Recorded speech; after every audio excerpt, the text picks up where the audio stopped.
Lakaw na hinuon niya, lakaw mi. Nagdali-dali mi kay na may gikuan ko na 16 to 18. Gideclare man na kanya nga wala ko na klase karon sugod kay ugma Chinese New Year.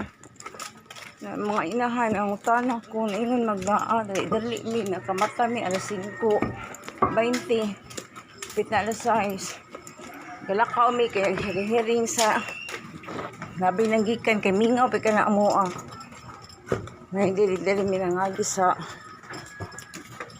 ng dili highway ba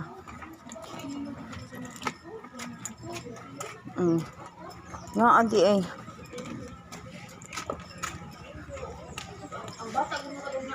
wala guli siya na mahaw.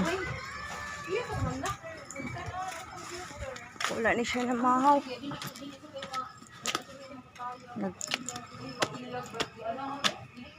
Nagkaon na ni siya biskwit. Bago pa ba ni siya na okay. Mahaw si hinungdan na to. Nagsakit yan tiyan. Pagkaon, Kristen ha. Nilakaw sa to siya kuha na mahaw mo. Ito pagkatao, nagsakit niya yung tiyan. Gananad mo siya ng mahaw mo. So, unta man. Hoy, klaro. Absin na yung pag-burnish good. Eskwila, meron kay ika 19. Maragot na sila klase 19 to 20. Kumunyon nila, kumunyon.